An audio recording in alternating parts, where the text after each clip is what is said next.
So guys, I'm going to show you today how I prepare my garden for the spring harvest. The first thing I got to do is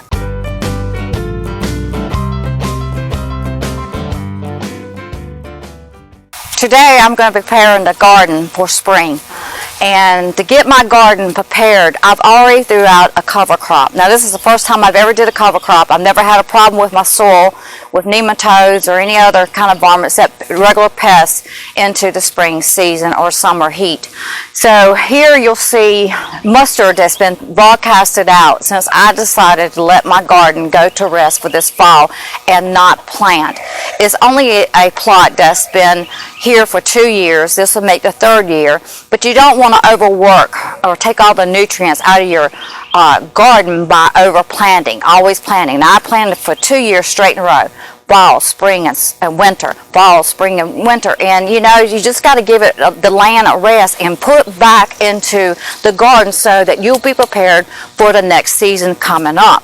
So I am preparing this for spring. I've got my mustard crop out here, and since I wasn't having a fall crop, what I decided to do is take all the mustard seed I had and broadcast them out here. Now I should have did it a little bit earlier, but I wasn't going to mess with it. I've never had a fall crop, so you know, to me, I've never had a problem, so why do it?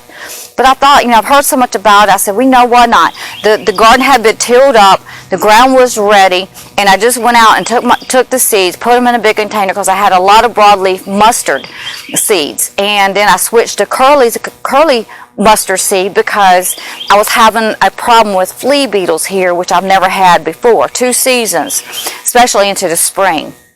Now right now I haven't seen any. I do better here into the location I'm at now as far as these cool season crops. It does better into the fall. When it comes to spring and you know in that time area, then that's when the insects comes into this area. So I just took my hand and broadcasted these seeds out here. Mustard gives good nitrogen. It also helps with nematodes. Even though I've never had nematodes, I thought I've heard a lot about it, don't know a whole lot about it because I've never had a problem with it. It's time for me to learn. But before I try to learn or wait till I got a problem, I need to go ahead and put out a preventative measurement. So here I broadcasted this mustard out here. Now, you know, I've already took a crop off of here, put it up into the freezer. And the chickens, now I'm letting the chickens eat off of it. The chickens was in here before I cleaned up the garden, and so they, you know, went around, did their droppings, and now I'm letting them in here to eat and drop their droppings again. So since this mustard is here, I'm going to let it continue growing, maybe for another week or so, maybe 2 weeks, because we're going through an Arctic storm.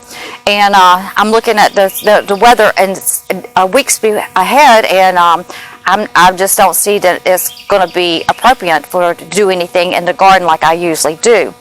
But what I am going to do is go ahead and get lime out, preparing my garden. Garden lime. Garden lime is full of magnesium and calcium, and it helps to neutralize your fertilizer and get your pH at the balance it needs to be.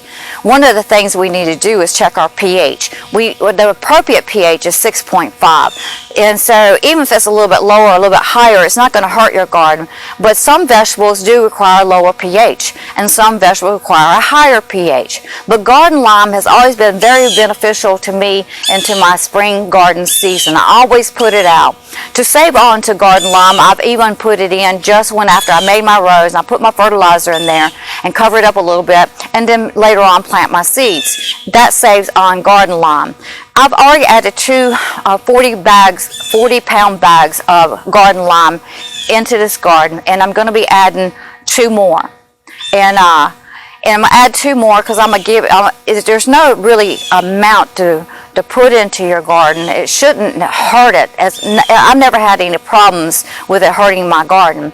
Now on the bag it will tell you basically how many, you know, how much of 1,000 square feet. So the good way to find out how much you might need into your plot, because this is a 70 by 70 plot here, is to look on the back of the bag, read what it's good for, read the nutrients it gives, and make a call for yourself. But I would say put in garden lime. If you want not to deal with blossom end rot, put some garden lime into your garden.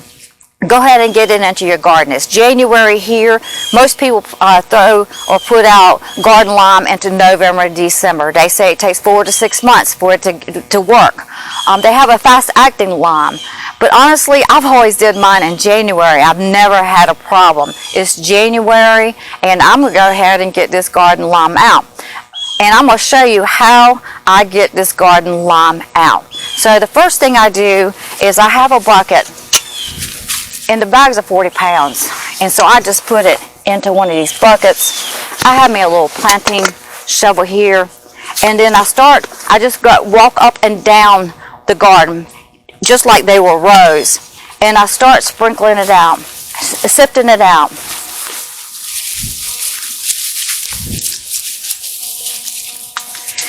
And then I go from one end to the other and come back and forth until I reach the other side. That helps me get it just basically even distributed.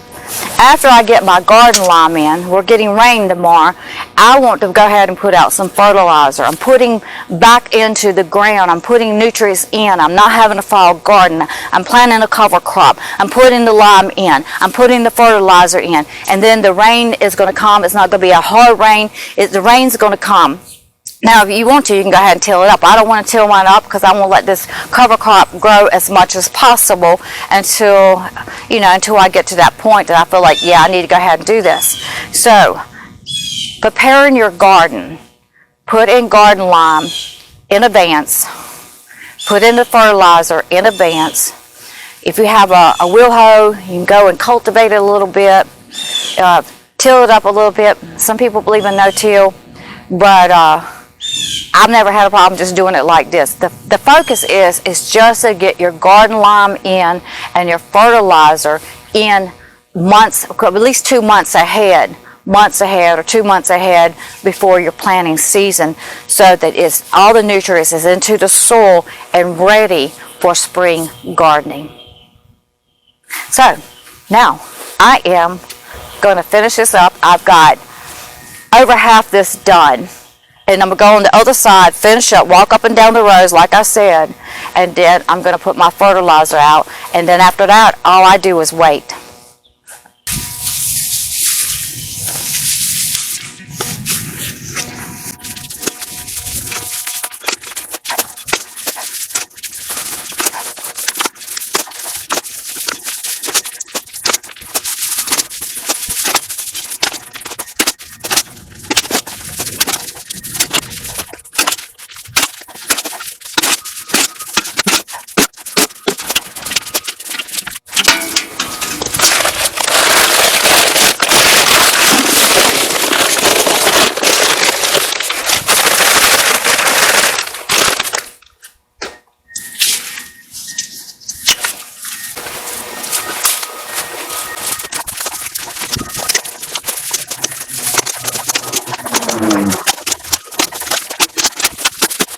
So I just put out 5 bags of 40-pound garden lime, 70 by 70 plot. That's going to be just about perfect for here. Actually, it could probably take a couple more bags. At my other garden plot was smaller than this, and of course I get all the food I can eat for a year, just about, or eat what I need, and or eat what I want.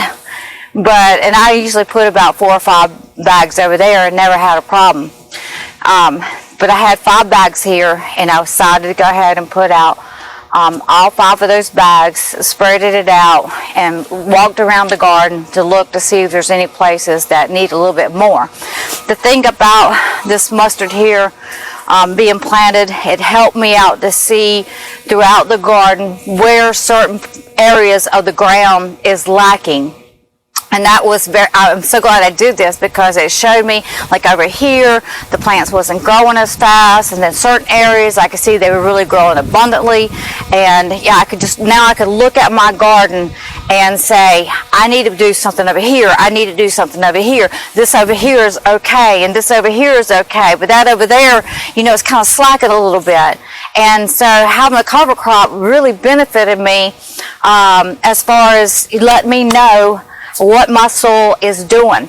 When you do a pH test, most of the time we'll just go just every so often, every other place or whatever, and check the pH. But you know, the soil over here is a little bit different than the soil over here. Soil over there is different. You would think this down here, it slopes a little bit, that this will be growing faster, but this right here for some reason is not growing as fast. So this was very beneficial to me to get an understanding just by looking at it and understanding that I need to go ahead and do something other that my soil is lacking. Now the next step I'm going to do is get the fertilizer. I'm going to be using 13, 13, 13, and I'm going to be doing the same method. I'm going to take my little bucket and my shovel and sift it out and spread it out as evenly as I can.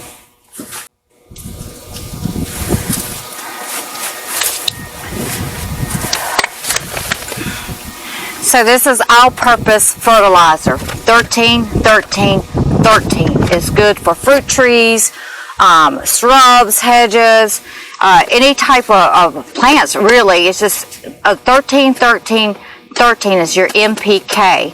So the first number is nitrogen. So I'm putting in 13% nitrogen. And I'm trying to get as much nitrogen in here, but you don't want too much. A lot of people will go up to 16, 16, 16. That's a little bit extreme. That might be good for corn. Corn really needs a whole lot of nitrogen, or maybe that would be good for onions, but they need actually more nitrogen than that. So I use about, I think it was 4600 as a certain point in time when my corn was growing, because it takes a lot of nitrogen. But I like to use 13, 13, 13. A lot of people use 10, 10, 10. Some people use 8, 8, 8. Some people use organic. It's just really up to you.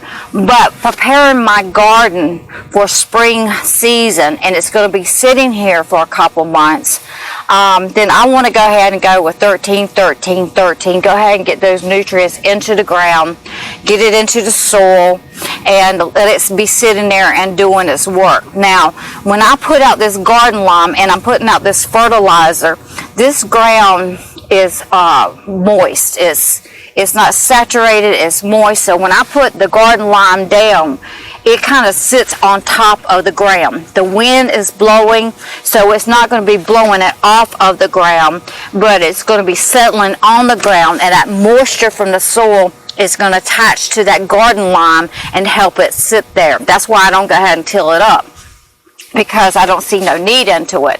And the fertilizer is the same way. This helps me not to do, overwork. It also helps my soil not to be over-tilled up. It's going to get all the nutrients it needs from this 13, 13, 13 and garden lime. So I'm not going to show you the process of me going out there and spreading this out. It's the same process. Very simple. It doesn't take very long. But now, after this, all I got to do is wait for garden season. So guys, thank you so much. I appreciate you so much. And yeah, it's time to get to planting. It's time to be prepared. When I say get to planting, if you got a greenhouse, you can be planting into your greenhouse right now. But either which way, the garden and the greenhouse, the soil has to be prepped. It needs to be prepared for the growing season. Guys, thank you so much, and I'll see you on to the next video.